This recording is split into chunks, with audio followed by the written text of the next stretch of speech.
Hello, everybody. Tua Tagovailoa has been benched by the Miami Dolphins. Mike McDaniel made that decision earlier today. This comes after the Dolphins had won 5 out of their last 6 games coming into this week when they lost to the Pittsburgh Steelers on Monday Night Football, 28-15. They got absolutely demolished, dominated, ran over in that game. Pittsburgh out-physicaled them. They out-muscled them.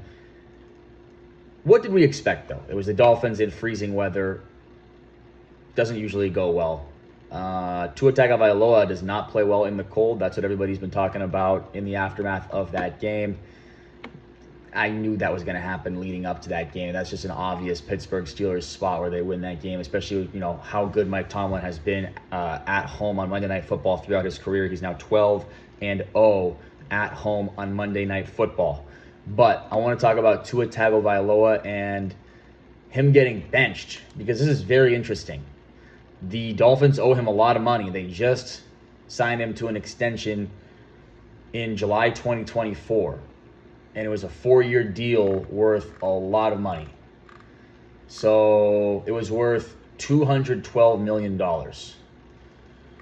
They owe him $56 million guaranteed next year in 2026. So them benching Tua right now is very interesting. What does that mean? Does that mean they're going to trade him? Does that mean they're going to cut him? I mean, that's what people are talking about all over the internet. Are they going to just release him? Any of these options don't seem to be good because there's going to be a lot of dead money hitting their salary cap or hitting their books or whatever. So this is a problem for the Dolphins. There's no doubt about that. We saw something similar a few years ago with Russell Wilson and the Broncos. And so they've got some very difficult decisions to make. I don't know if they have their plan fully thought out. I mean, it doesn't seem like it. I mean, right now they're going to go with Quinn Ewers, who is a 7th-round pick from this past year's draft out of Texas. He had a great career there at the University of Texas. It's a big opportunity for him. Hopefully he takes advantage of it, and hopefully he does well. I'm sure he's going to put his best foot forward and try to take advantage of it the best he can.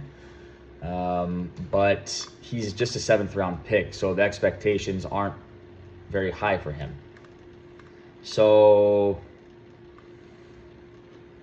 Zach Wilson actually was also in the room. So they actually have Zach Wilson as an option, maybe, if Quinn Ewers doesn't impress. There's only 3 games left in the season, so I guess this is all just about experimentation, just see what they have with this rookie quarterback. He appeared in 1 game earlier this year, only threw 8 passes.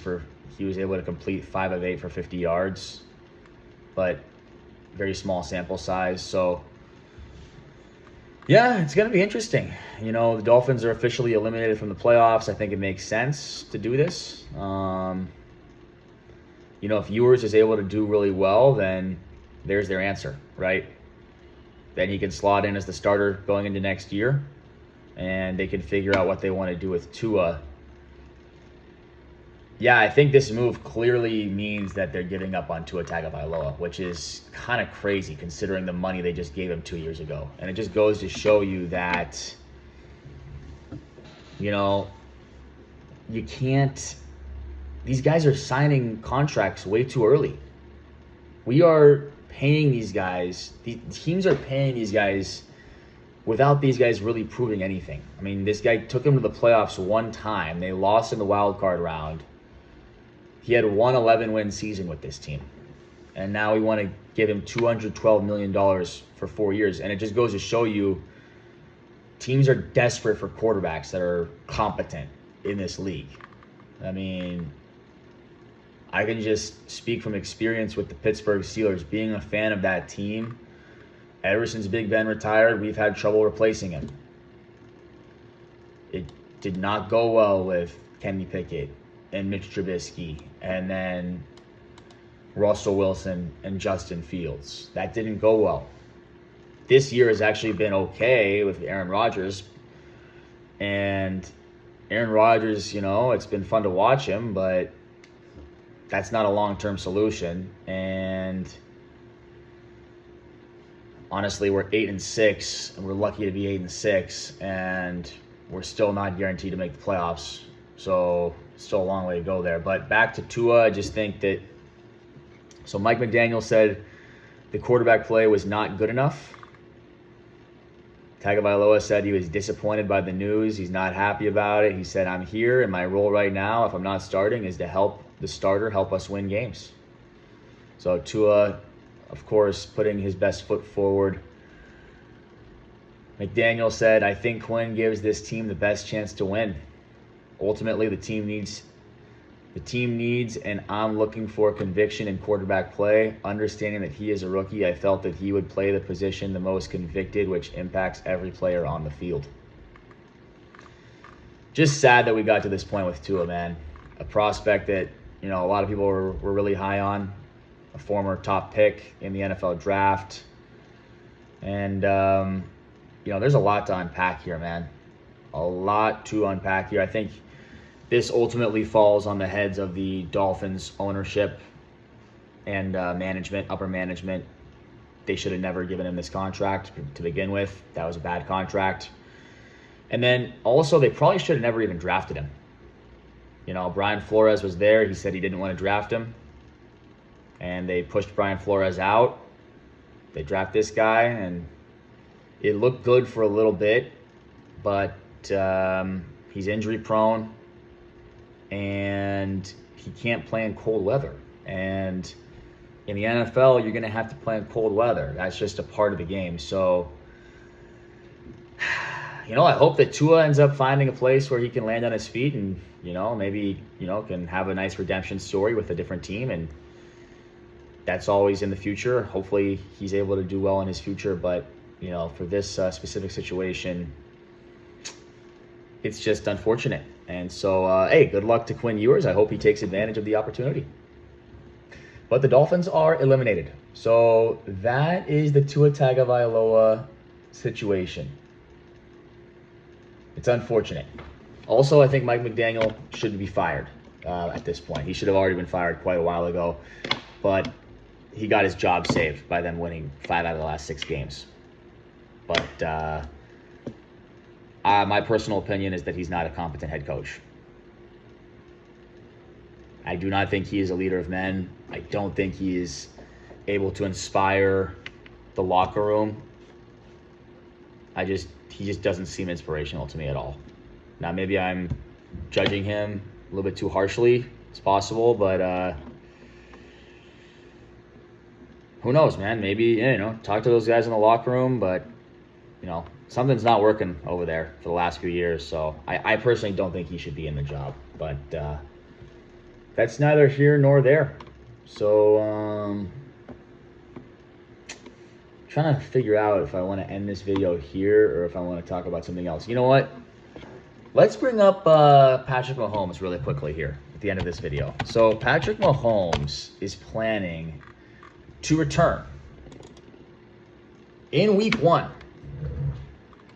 of the 2026 NFL season. Patrick Mahomes has begun rehab following surgery to repair 2 torn ligaments in his left knee. And the team is optimistic the 2-time MVP could be back early next season, perhaps even by the time Kansas City plays week 1. So that's really, really good news. He tore his ACL and his LCL this past week against the Chargers in that loss that eliminated the Chiefs from playoff contention for the first time since 2014. So the recovery time for this injury is usually about 9 months, though it could vary by several months depending on various factors. Every player is different, every sport is different, every position is different, said this gentleman named Mr. Burkholder, who is it's Mr. Rick Burkholder, the Vice President of Sports Medicine and Performance. So, yeah, I mean, that's good news for the Chiefs. I kind of expected that. when I saw that he tore his ACL, there's a long time before the beginning of next year. Right now we're in December, obviously. Beginning of the next season doesn't start till September, so that's 9 months. So yeah, I expected him to be trying to push to be back for the beginning of next year. He's a very elite competitor. That's what I personally expected when I saw him get injured.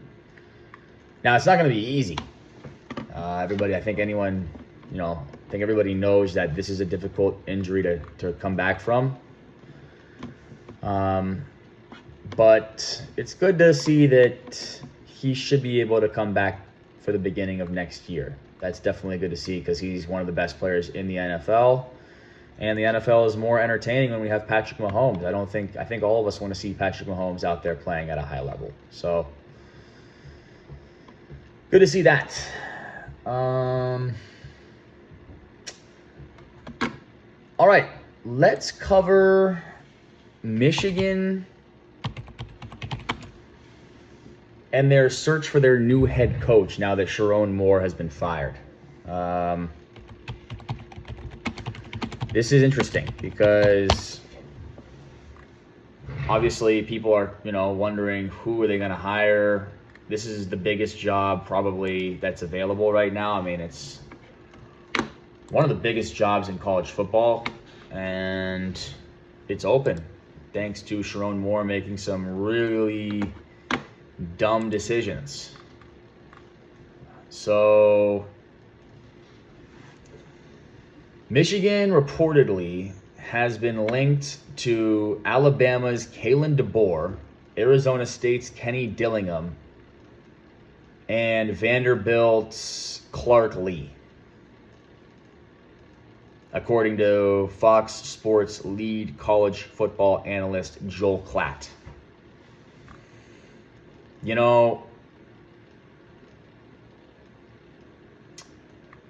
It's just really interesting. This is what Klatt said on his show earlier today. He said, "Maybe I'm crazy. I don't know. Until there's ink on a contract and he's signing an extension at Alabama, I think there's still going to be smoke in the air. So we'll see what goes on with Kalen DeBoer." And of course, Kalen DeBoer is about to play in the college football playoff on Friday against number 8 Oklahoma. So, I really don't think Kalen DeBoer is going to become the head coach at Michigan. That just doesn't seem likely to me personally, but I guess crazy things happen in this world. So you never know, but I mean, it would be really shocking if Kalen DeBoer left Alabama, the biggest job in college football, or one of the biggest jobs in college football. It doesn't feel like Michigan's a step up from Alabama. The only reason he would do that is if he really doesn't like how things are going at Alabama. Something's not going on well there. He's upset with, something going on there. I don't know. But they're playing in the college football playoff. They've got a really good chance to win that game. They're on the road, so it's going to be difficult. It's going to be really difficult at Oklahoma. I actually think they're going to lose that game personally. So if they lose that game, then it's a little bit more interesting for sure. It's about a 50-50 proposition that they lose, but I mean, I'm going to pick Oklahoma because Oklahoma's at home. So that's interesting. I don't know. This is really something to just keep an eye on. Kalen DeBoer, I don't think it's super likely, but if they lose this game to Oklahoma, then who knows? Maybe he wants to leave. He hasn't really said anything, and then Kenny Dillingham, I've seen this all over social media. He keeps talking about how he loves Arizona. He loves ASU so much. He's got his family lives there. His parents, his kids, his wife, they're all there. It's the best thing for him. But let's be honest. In life, when an opportunity presents itself, like being the head coach of the University of Michigan football program, and you're the head coach at ASU. I mean, I heard him say ASU is a premier job.